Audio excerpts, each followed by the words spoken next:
आपको जानकारी है कि यहाँ गौकशी के नाम पर 4 मुस्लिम नौजवानों को, जिनके पास लाइसेंस था, ये कह के गौकशी कर रहे थे, उनकी निर्मम पिटाई की। खुदा जाने वो कैसे बच गए। बेहद परेशान थे, हम उनको देखने आए थे। और जब ये निश्चित हो गया, सुनिश्चित हो गया जांच से कि वो गौकश नहीं थे और वो जो गोश्त था वो गाय का नहीं था, तो जिस तरह की घटना ये हुई, ये बहुत दुखद। और मैं ऐसा मानता हूं कि न सिर्फ अलीगढ़ में, पूरे हिंदुस्तान में इन्होंने एक जाल बिछा रखा है कि गौकशी के नाम पर लोग चौथ वसूली करते हैं और जहां की इन्हें दिक्कत होती है तो लोगों के साथ अभद्र व्यवहार करते हैं। उस घटना को बढ़ा चढ़ा करके प्रचार करते हैं कि लोग गौकशी कर रहे थे। ये बहुत ही गलत बात है। जिस तरह से लोगों को पीटा गया, सब लोग देखने आए थे और हमको ये लगा कि लोग देखने तो आए हैं, लेकिन इंसानियत का फर्ज ये है कि इनकी इमदाद की जाए, मदद की जाए। मैं निश्चित रूप से कह सकता हूं कि ये काम सरकार का था। प्रधानमंत्री का विवेकाधीन कोष होता है, मुख्यमंत्री का विवेकाधीन कोष होता है, और उस विवेकाधीन कोष का मतलब होता है कि कोई गर्दिश में है, मुसीबत में, परेशान है, कोई प्राकृतिक आपदा से मरा है, तो उत्तर प्रदेश के खजाने से वो दौलत गरीबों को दी जाए। लेकिन मुझे ऐसा लगता है कि ये जो बीजेपी की सरकार है और उसकी जो ज़हनियत है, उस खजाने में पीडीए के लिए कोई जगह नहीं है। वहां जो दौलत है वो दौलत अकलियत के लोगों के लिए, पिछड़े लोगों के लिए, दलितों के लिए नहीं है, शर्माईदारों के या उनके मित्र संगठनों के लिए वो दौलत है। ये एक पैसा सरकार ने नहीं दिया। मैं समाजवादी पार्टी के राष्ट्रीय अध्यक्ष श्री अखिलेश यादव जी को धन्यवाद देता हूं कि मैंने जब आकर के हालात बताए उनको, तो उन्होंने बहुत उदार हृदय से ये 1-1 लाख रुपया सब लोगों को चेक दिया है। और माफ करना, हमारा कोई कोष नहीं है, हम प्रतिपक्ष में हैं।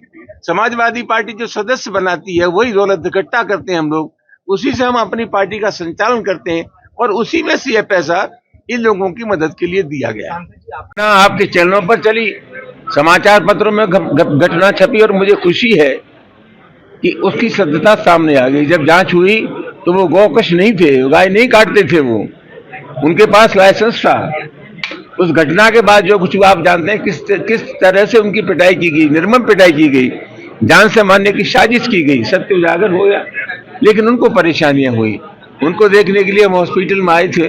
हमारी पार्टी के सभी लोग परेशान हुए और सभी पार्टी के लोगों का मानना यह था कि इनकी इमदाद होनी चाहिए, मदद होनी चाहिए। वो बेतहाशा गरीब लोग थे, उनकी रोजी रोटी का कोई स्थायी जरिया नहीं था।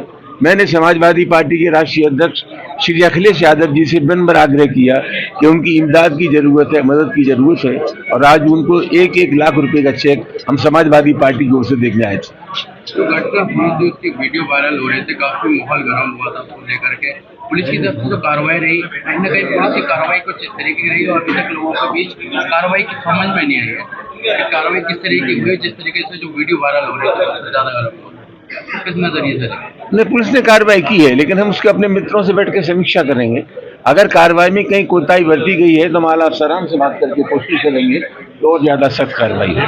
आज समाजवादी पार्टी की तरफ से किस तरह की मदद की गई है? समाजवादी पार्टी के राष्ट्रीय अध्यक्ष श्री अखिलेश यादव जी ने पार्टी के कोष से 1-1 लाख रुपए की मदद इन 4 लोगों को की है।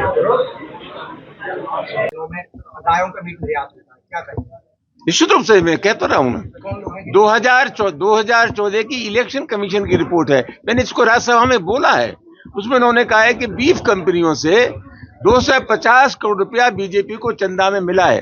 और माफ करना, ये लिस्ट वो है बीजेपी को या राजनीतिक पार्टियों को कौन कौन सा चंदा किस जगह से मिला है, उस चंदे की लिस्ट में 250 करोड़ रुपया है कि बीफ कंपनियों से बीजेपी को चंदे में 250 करोड़ रुपया मिला। और मैं दावे के साथ कह सकता हूं, हिंदुस्तान में जो सबसे बड़ी कंपनियां हैं, बूचड़ खाने हैं, गौकशी की कंपनियां हैं, वो सब हिंदुओं के हाथ में। और सबसे महत्वपूर्ण सवाल है कि पिछले इन 11 वर्षों में जितना गौ मांस का निर्यात हुआ है उतना कभी नहीं हुआ, और इस मामले में हमने अमेरिका को पीछे छोड़ दिया है। उत्तर प्रदेश सरकार ने नियम जारी किया है, कांवड़ यात्रा पर जो ढाबे हैं या होटल हैं, उन पर नेम प्लेट लगाई जाएगी। इससे ज्यादा तकलीफ की बात कोई हो सकती है? इसका सीधा सीधा मतलब ये है कि इन मुसलमानों को समंदर में डाल दो, फेंक दो। कोई मुसलमान से कोई खरीद ही न करे, इससे बड़ा तकलीफ दे कोई हो सकता है? इस देश के राष्ट्रीय आंदोलन में, इस देश के आजादी के लड़ाई में मुसलमानों का योगदान रहा, और इस देश की इज्जत जब जब दांव पर लगी, हिंदुस्तान के मुसलमान ने ताल ठोक करके कहा कि देश की मिट्टी से जितनी मोहब्बत हिंदू को है उससे कम मोहब्बत हमें नहीं है। ये देश की आजादी की लड़ाई में अंग्रेजों की चापलूसी कर रहे थे। किसने ले रखा देशभक्ति का सर्टिफिकेट? इस तरह के जो काम कर रहे हैं, उनसे बड़ा गुनहगार इस देश में दूसरा कोई हो नहीं सकता। सरकार का कहना है कि नाम पहचान को उजागर करके बिक्री करना कोई गलत बात है। सरकार का सवाल, सरकार का असली मकसद क्या है? अभी तो इनमें फूल बरसाए जाएंगे।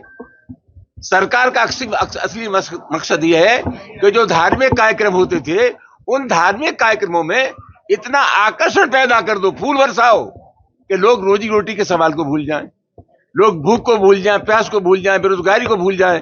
या तो सामाजिक तनाव हो या धार्मिक कार्यक्रमों में इतना उन्माद पैदा कर दो, उनको इतना आलीशान बना दो कि लोग जो असल मुद्दे हैं सियासत के, उनको भूल जाएं। कुछ हिंदू धर्मगुरु ऐसे हैं जो भी ढाबे होटल जाके चेक कर रहे हैं कि नेम प्लेट लगी है नहीं लगी है, मुस्लिम है तो विरोध कर रहे हैं। क्या कौन है चेक करने वाले? कौन लोग है वो? उनके खिलाफ कार्रवाई होनी चाहिए। सरकार ने कोई फैसला किया तो सरकार के पास कोई तंत्र है तो सरकार उससे निगरानी कर सकती है। ये ठेकेदार कौन बन गए चेक करने वाले?